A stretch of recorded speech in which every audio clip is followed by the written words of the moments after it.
Good evening, ladies and gentlemen. So is the Bank of Canada providing a bailout for the banks right now with these repo agreements and what's going on in the repo market? Essentially, we're going to talk about that for starters.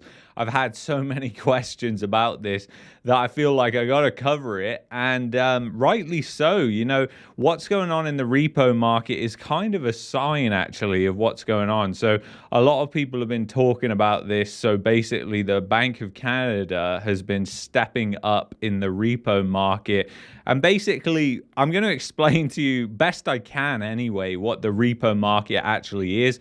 So the best way to imagine this is like if you've got a car that you own outright, for example, and basically you're going to somebody like a bank and you're pledging that car as an asset. You're actually transferring ownership to the bank, and then you're agreeing to buy that car back at a higher price at a later date. So the bank is making money, right? You have to realize that. So the thing is, with repo agreements, what you have to understand is if the Bank of Canada is having to step in and they're having to be the ones that are providing the liquidity, because essentially the repo market is for really short-term liquidity, usually overnight. So essentially, if the Bank of Canada is having to go in there and step in, that's actually a sign that the banking system is under strain right now. So it's only little amounts in terms of the repo market, like 5 billion is not a lot of money, but it is a sign that primary dealers like the banks, the Canadian financial institutions, they don't want to lend this money. So why don't they want to lend this money? That's the question. Well, we've been seeing all these different things about what they're doing. They're selling their assets, right? They're shoring up cash reserves. And you might think, well, that's a great thing because we're heading into bad economic times. But for the banking system, it's not a normal thing for them to be doing that. And there could be other things that are going on behind the scenes that we don't know of. So the Bank of Canada actually stepping in the repo market is not a bailout for the banks. It's actually the money and the liquidity is probably going to like hedge funds and different things like that.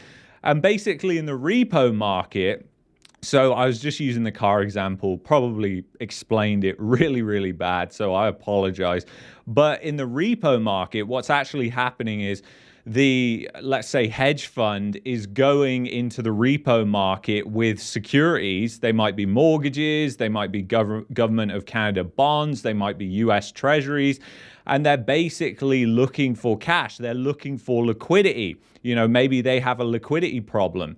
So they're going in the repo market and they're looking for liquidity, and they're going to transfer the ownership rights of whatever asset that they're selling, and basically then agree to purchase it back at a higher price. So the primary dealer, the Canadian financial institution that is in the middle of that, is making money.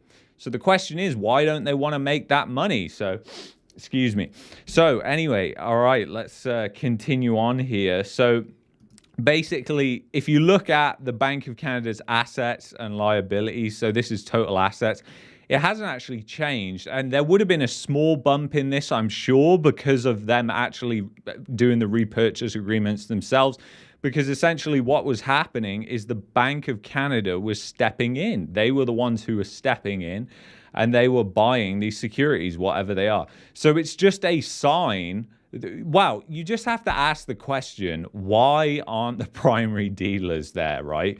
That is the main question. So it's a sign essentially of problems with liquidity maybe at those financial institutions, or they are so risk off right now, they don't want to take any of these assets on because they're thinking, I don't want to be caught holding the bag of shit essentially, because you don't know what assets they're taking on. It's like in 2008 in the repo market, they were pledging, not in 2008, sorry, but in 2018, I think it was, when the repo market blew up. And basically, the Bank of Canada acts in there to keep rates at a normal level, because when the repo market blows up, when there's loads of people that are pledging different assets and whatever, the repo rates can go through the roof. So that's why the Bank of Canada and the Fed intervene. So it's no different there. I probably explained that absolutely miserably. But somebody else, so that was Victoria who asked that question. And I've got these written down because I got these questions have been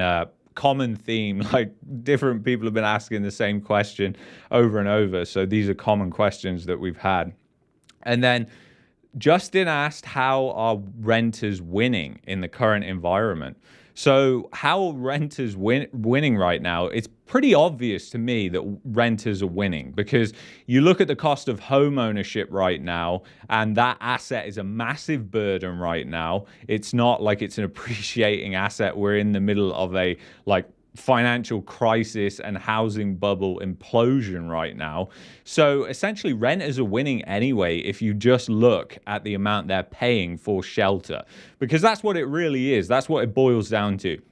So if you look at the amount renters are paying, it's substantially less all over the country. And in fact, the spread between what people are paying for like their mortgage, their property tax, everything like that, and what renters are paying has never been wider, even though rents are rising and people don't like that. So it's more of a case like, nobody's winning. I mean, both sides are losing. It's just who is losing quicker in this equation. And it's just that homeowners, unfortunately, are losing quicker in this equation. And that's because rents, it's hard for rents not to be correlated with income, if you think about it. Rents are usually correlated with income. Not all the time. If you go back to 2008, rents did go above they shot up and there was no spike in income at that time.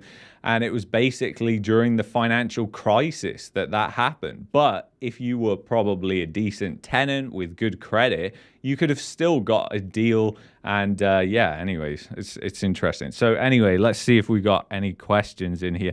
This is my first time using this streaming software for a live stream. So it'll be interesting to see what happens. All right. How about some good news for once, Luke? Man, if you want good news, maybe, I don't know, follow what the politicians say because they're full of the good news. If you want some good news, which I have got some good news, although I'm not sure it's good news for Canada, but you've got what's happening in Argentina. I believe that's good news. We've got our first libertarian leader. I mean, in Canada and the United States and Europe and the UK, we do not have libertarian leaders. Even the conservative side of the spectrum of politics is just crony capitalism, maintenance of the status quo, and everything else that coincides with that.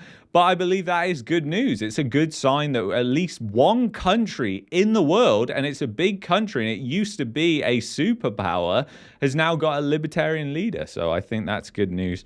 But yeah, right now with everything that's going on, it's just not a time where you can find much good news. All right, let's see what else is in here.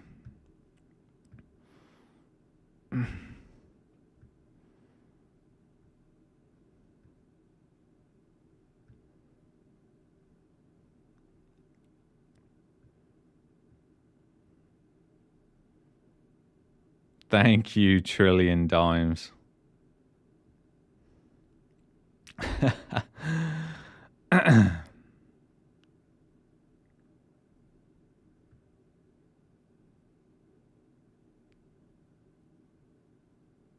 Yeah, that is an interesting thing when you think about it. So Luke needs to talk about rents. I pay only $800 a month motel, and Langford average rent is $2,000.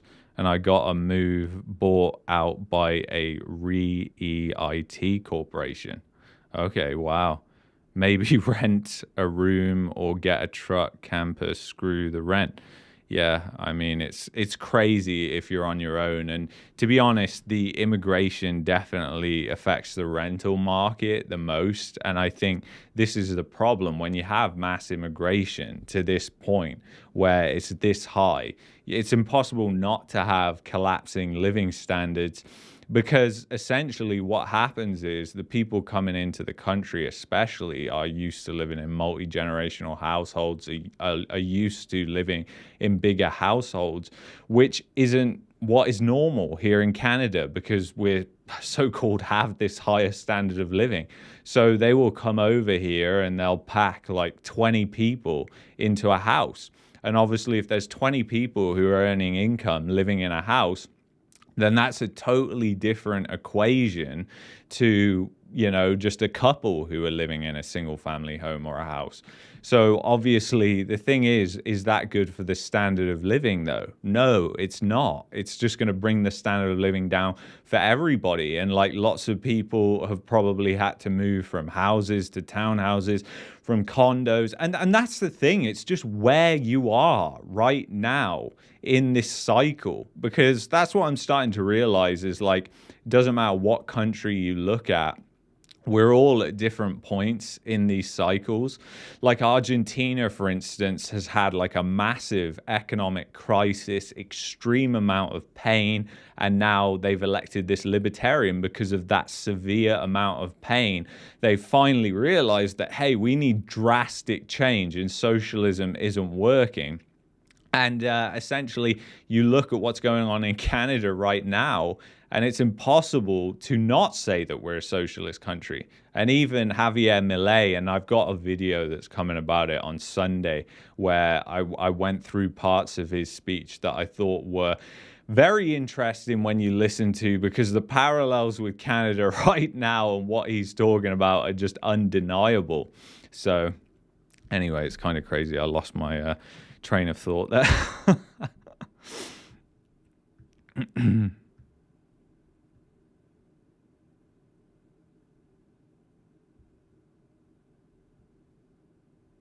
Yeah, it will be great news when Trudeau is gone. That's true. I just hope that, well, I know we're not going to get anybody who's massively different. I mean, they might seem like the facade, the face of it, they might seem massively different, but yeah, I just prepare to be disappointed with the politicians that we have in like not just Canada, but the UK, in the United States as well. It's just all about maintaining the status quo and, trying to pander to everybody. And it's just, yeah, anyways.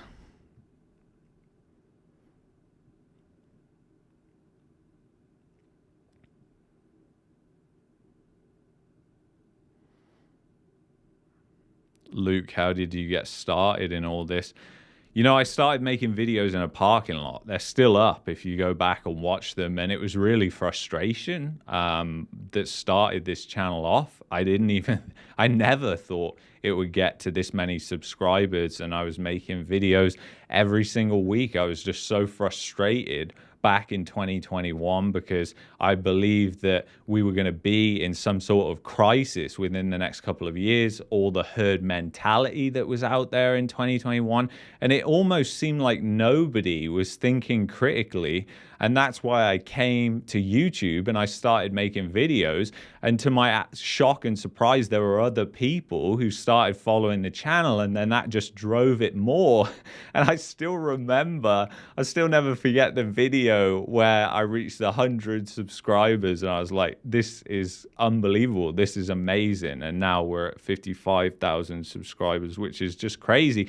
And it's all you guys that have drove that. It's not me. It's all you guys. And I thank you so much for subscribing to the channel and staying up to date. But I think it shows that a lot of people don't subscribe to this mainstream narrative anymore. And a lot of people are frustrated. And you can see the frustration in my videos. You can see that I'm passionate about what I'm talking about. And they're not just empty words. Like, I was sick in 2021 of seeing every person on YouTube who was just doing it purely either as a marketing for their business or to make money. And I came here to vent my frustration on all of the shit that was going on back then. and then it kind of snowballed into everything. And for me, throughout my life, I've always been interested in economics. I've been trading since 2016, and I got an interest into that after Brexit. So it's always been like these major events where I've got interested in different things. Like it was during 2019, 2020 that I became like obsessed with macroeconomics, and I started just learning and getting into all of that sort of stuff and learning how the economy works. And I was lucky that I chose good people to follow who knew what they were talking about. And it seemed easier for me to kind of weed out who's genuine and who's not, because when you see these YouTubers coming out and they're promoting like this just absolute shit, and you guys, you may be like, maybe you don't care. Maybe your eyes just kind of glaze over when you see like these paid promotions and stuff. But FTX was a prime example of that. Like all these YouTubers that were promoting FTX. And, I get approached by many of the same companies that other Canadian content creators get approached by. And I don't take them on. I would never, ever endorse a product that I don't use myself. And, the thing is, a lot of people aren't like that. They'll just sell out, and it's all about money. YouTube is all about money. But I think that is what's clear as daylight right now, is you can go across and see who it's really all about money compared to who it's not about. Because one thing that I've been chatting with people a lot about is how the revenue of YouTube, pretty much since I started on YouTube, has collapsed. But what that is that's a sign of the economy more than anything, and specifically to Canada, because I'm friends with a few US content creators as well, like my buddy Scott Walters, and they've seen similar things, but not on the scale that we've seen here in Canada. And you think about the revenue of YouTube and how it's sourced, it's all based on advertising. So it's incredibly correlated with what happens with the economy. And anyway, it's just kind of crazy and insane, but I don't know how I got down that rabbit hole.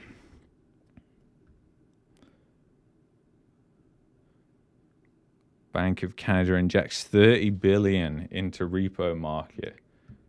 Did I see that on here? Well, yeah, I suppose a lot of it, if you add it all up.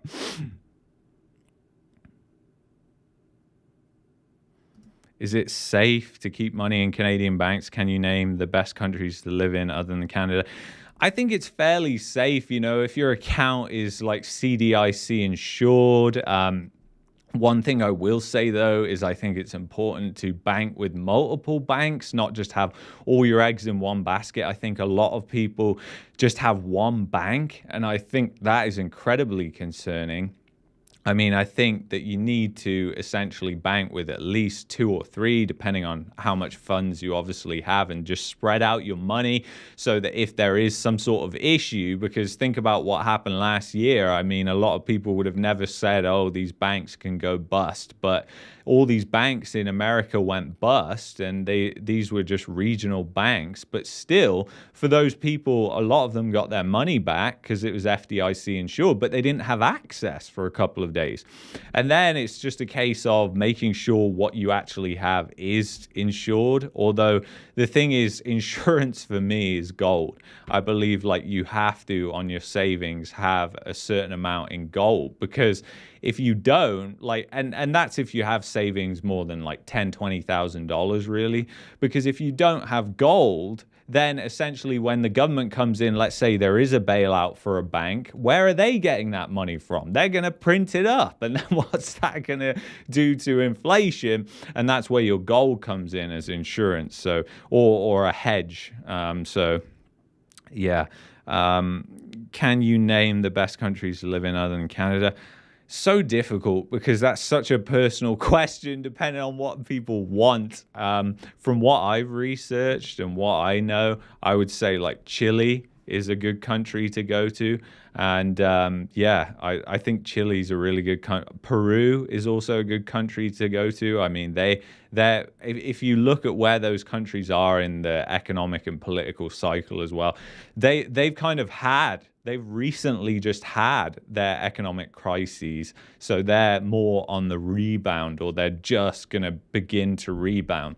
And then there are other countries, but that's just in Latin America.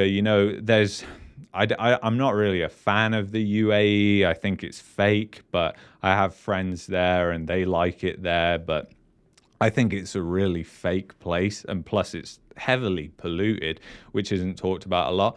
Malaysia, I'm going to be heading there. I don't know if I've announced this to you guys, but I'm speaking at Nomad Capitalist this year in Malaysia, so it'll be great. It's a place that I want to go because I've heard so many good things about it. They've lowered their bar down so much that they've asked me to speak. Oh man, but yeah, that should be fun. I'm really looking forward to. I'm the biggest thing for me is gonna be meeting Nigel Farage because obviously with the Brexit thing, and that's really where my interest in markets came in, was during Brexit. Markets, politics, the economy, everything was Brexit. And obviously Nigel Farage back in the UK was a big face of that, and he's going to be there too. So meeting him is going to be incredibly interesting. I've always wanted to have a conversation with him. I never, ever thought I would get the chance. I mean, it's just unbelievable, just unbelievable.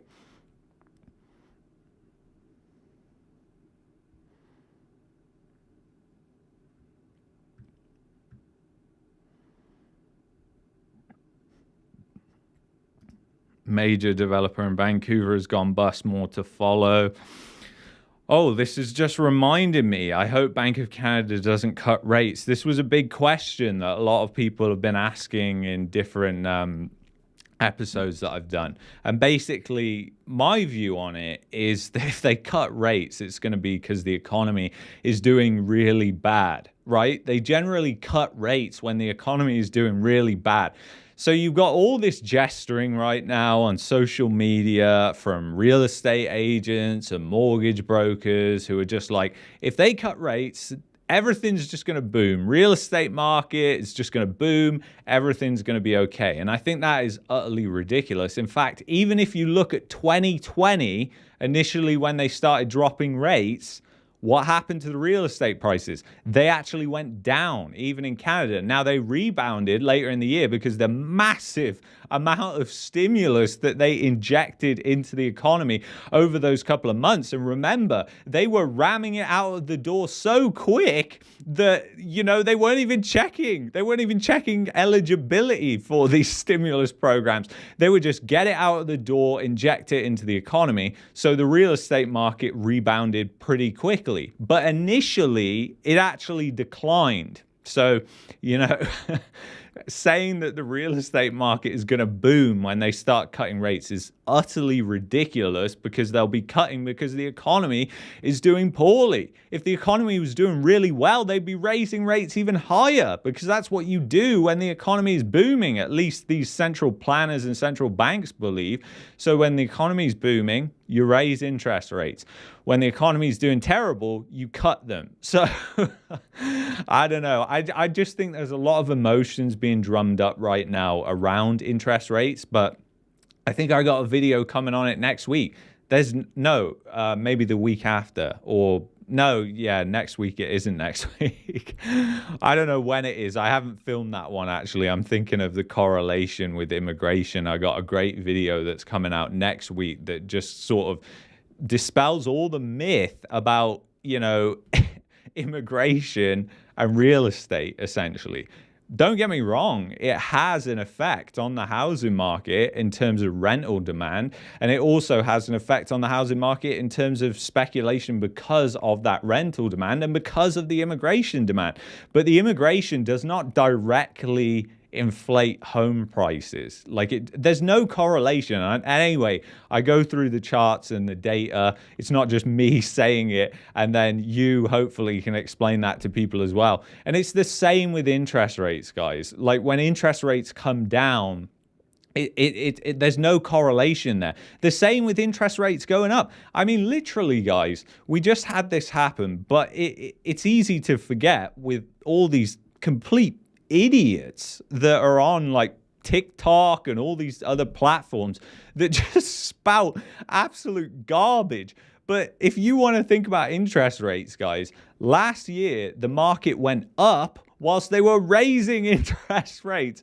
And then at the end of the year, when interest rates essentially were doing nothing, in fact, they were going down if you look at the 5-year rates at certain points, and then going up, I suppose, because they did go up and then they went down. But, you know, there's just no correlation there. Like when rates were going up last year, the real estate market went up. It's all based on emotion. At this point in the bubble, it's all based on emotion. So therefore, it's very hard to predict what goes on. And if you're entering into that market, just realize that it's going to be incredibly volatile and you don't know what you're signing up for. You don't know if you're signing up for a house that's going to be worth 40, 50% less in 5 years in real terms. I'm not talking about nominal prices. I'm talking about if you sell that house in 5 years' time, what you can purchase with that house is 50% less than when you bought it. I'm not talking about it could have gone up 20% in value by then, but who knows where inflation is going to go. Who knows if they're going to do the same amount of crazy stimulus.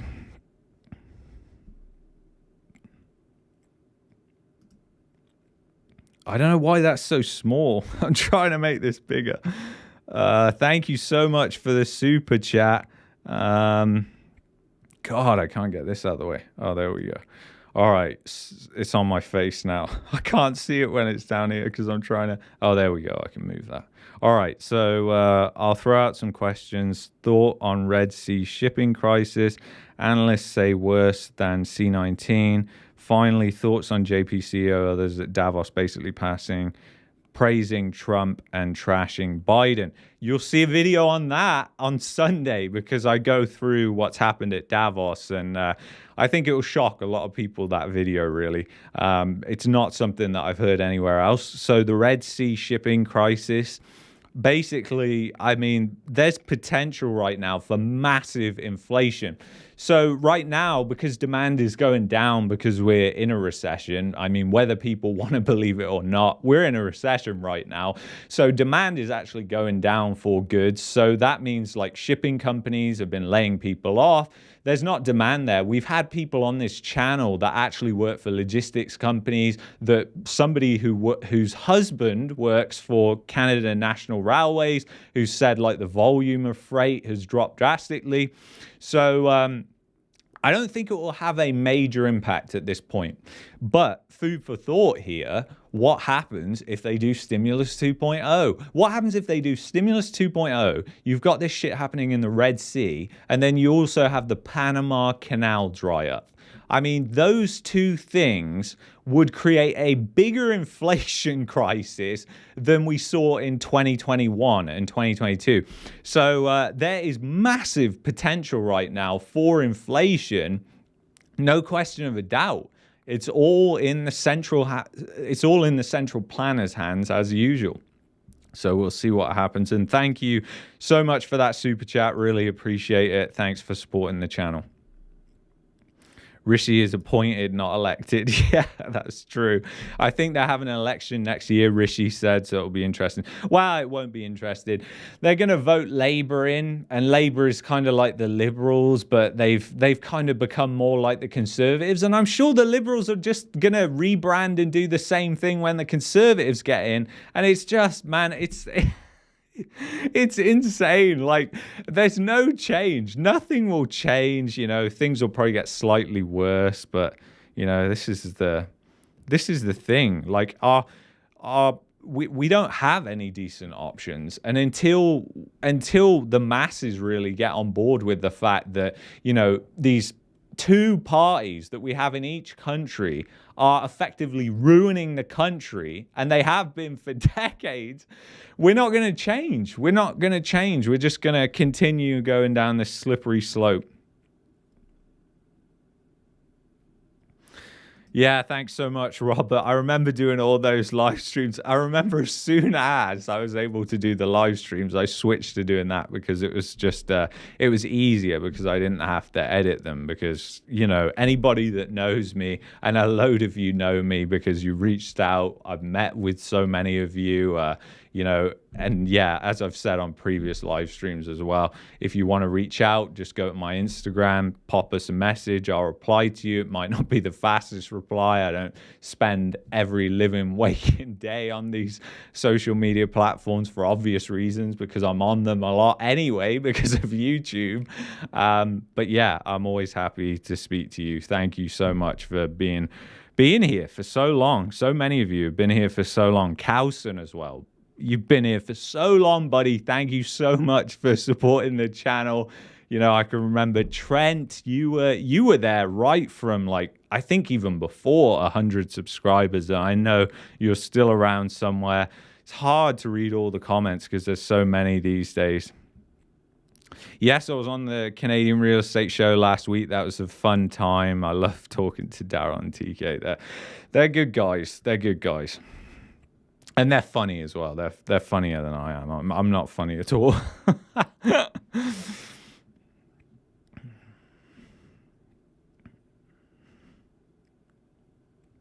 Where would you move other than Canada? I don't really know. I mean, I plan to leave towards the end of this year. We're going to be leaving, and we're going to go to Panama for a year. We're going to explore countries in South America, in Central America.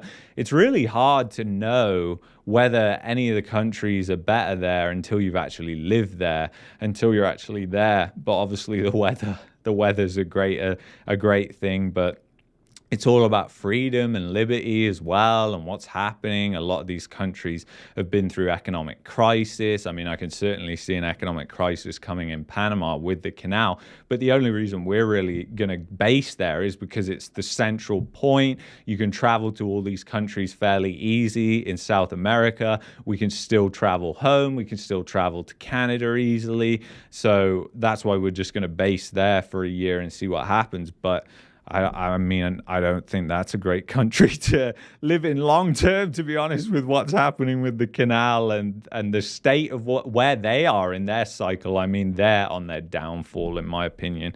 But yeah, it's funny because you look at different countries and you just realize that they're in different points politically, economically.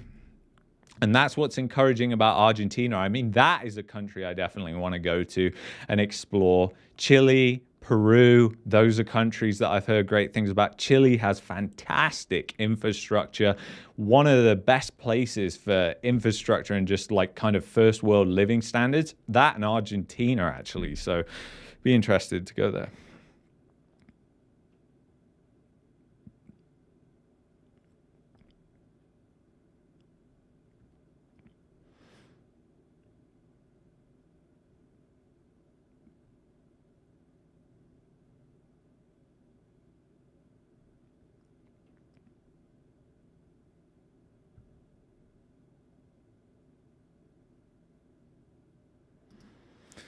Appreciate your content. Thank you so much for the super chat.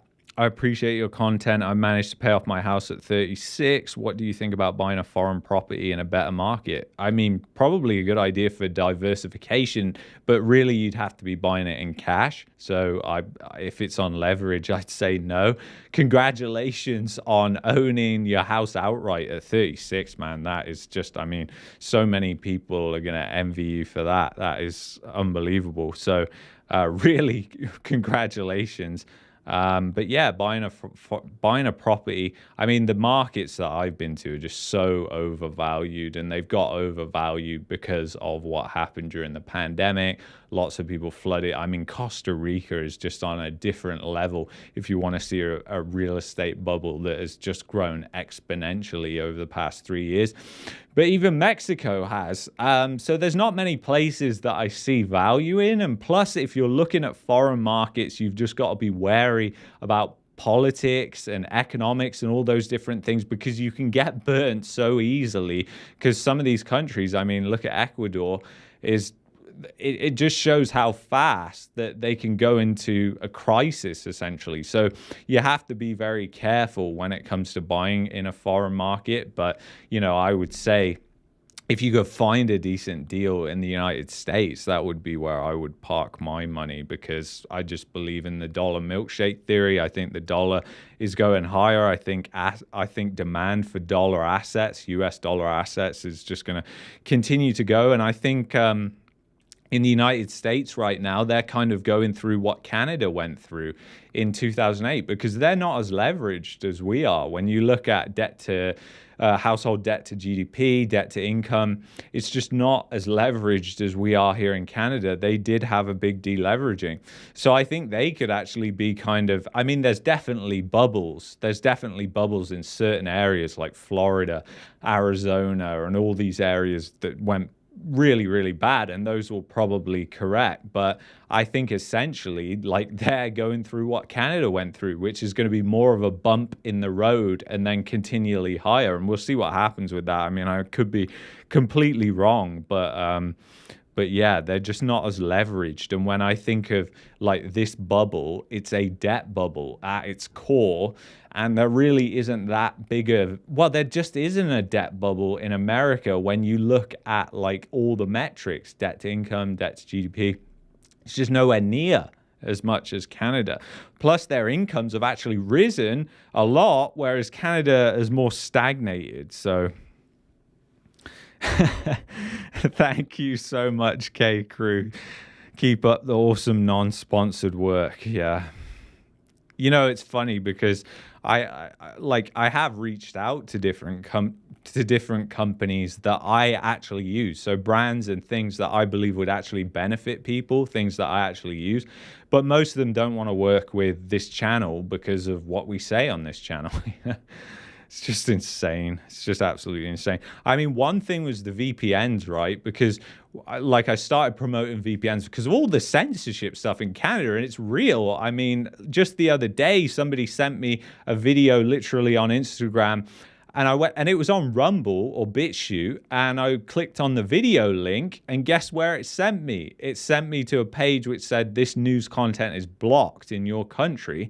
But the reality is, when I turned off the VPN, it worked no problem. So that is literally happening. And that wasn't news media. That was like Rumble. So it's unbelievable. But anyway, I'm getting off topic as I always do. How long we've been going here, I don't want to make this too long. But yeah, anyway. With the VPN, so I contacted a few of what I believe were the good VPN houses, and ExpressVPN, I'd used them before. I decided to use them again because I used another VPN provider. I've used VPNs for years, and they were terrible. The VPN provider was terrible. So I went back to ExpressVPN, and that's when I reached out to them. But I reached out to NordVPN, which is based in Panama, and they said, no, we won't even deal with you for an affiliate link. Just an affiliate link, guys. Not a sponsorship deal. Just an affiliate link. I mean, that's practically free money for them, essentially. I mean, ExpressVPN is the one winning out of the equation I have with ExpressVPN. It's like free promotion for them in a way. But, you know, NordVPN said no. Surfshark is based in Amsterdam, which I found out after the fact when they said, no, we won't deal with you because of the type of content you do. And, you know, Surfshark is promoted everywhere, all over YouTube. And I thought, you know, that's a good VPN provider because speeds are good. It's fairly lower. It's like it's at a lower price point. So it's more affordable, but they're based in Amsterdam, and the country is the company is completely woke, obviously, because they're looking at my channel and saying, no, we don't want to deal with you. So anyway, kind of crazy. I bought gold paint.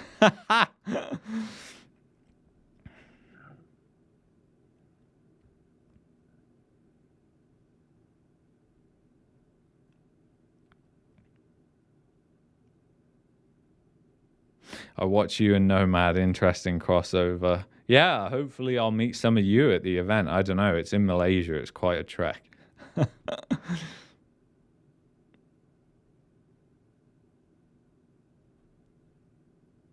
Just moved to Calgary. $27.50 a month. Landlord sold the last place, losing $1,000 a month. Worth it though.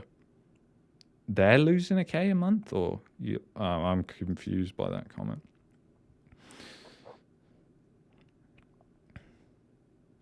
Oh wow, $500 million or $1 billion fine coming to TD. I think RBC is the biggest. Thank you so much, Dustin. Thanks for following the channel.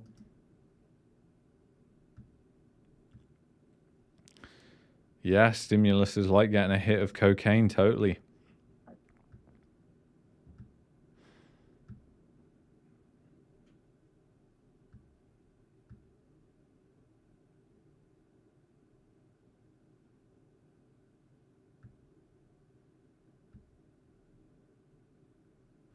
UBI is coming. Well, they tried UBI. They tried UBI with this SERB, and I don't think it worked. I mean, if UBI comes, it's just going to be more inflation. It's just going to mean the price of everything going up. It's just like when they raised the minimum wage, like the price has to go up.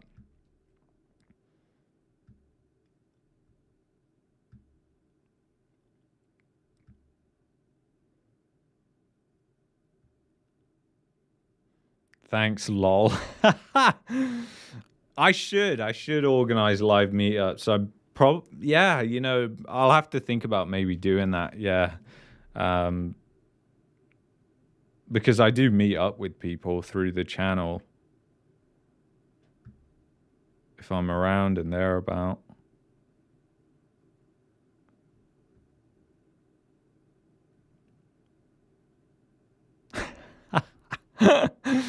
Oh God, some of your comments are so funny. Jamaica. Canada's broken. Hard times everywhere. Better to just accept what you have now.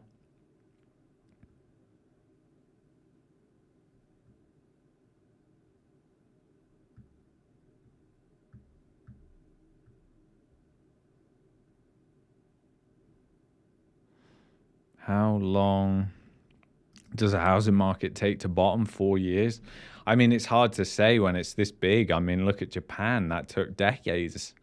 So really difficult to say, but really I would just look at the emotions. It's when nobody wants to buy, and it's when you don't see these realtors all over YouTube and TikTok trying to sell. It's where they've had to leave the industry and get other jobs.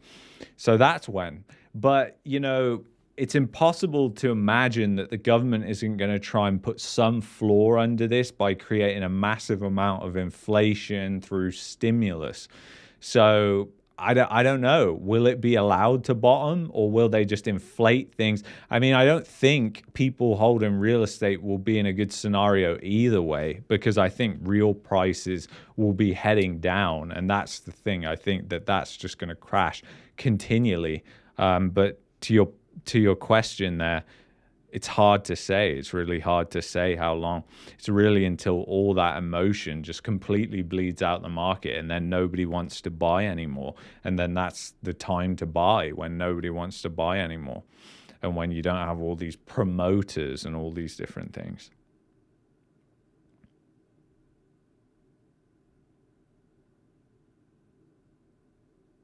Yeah, thank you so much for telling your friends about the videos. And yeah, I leave all the sources in the description of each videos. I don't say it in the video, but it's always there. Everything that I went through in there.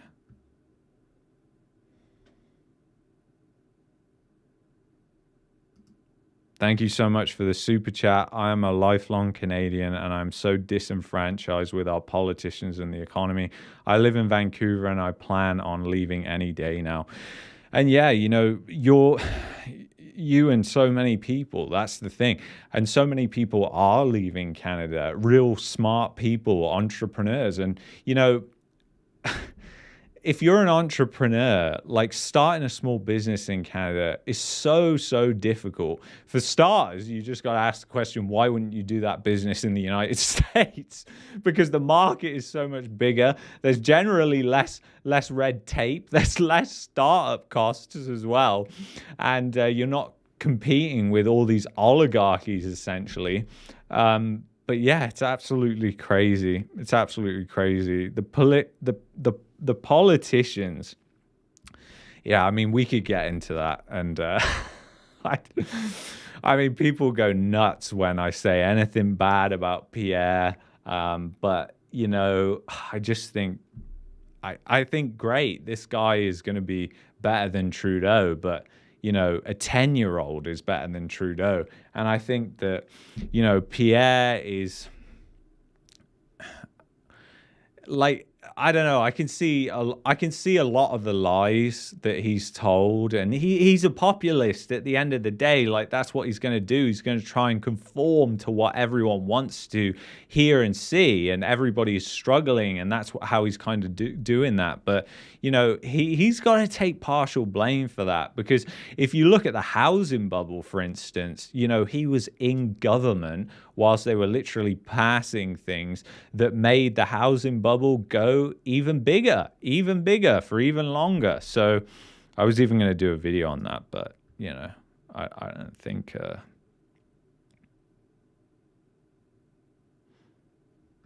anyway, I think I'm going to leave it there, guys. Thank you so much for watching this live stream. I really appreciate you being here. I appreciate you all in the chat. I appreciate all those people who've left super chats. Thank you so much. It's really unbelievable kindness, people who do that. Thank you so much. And thank you for just being here.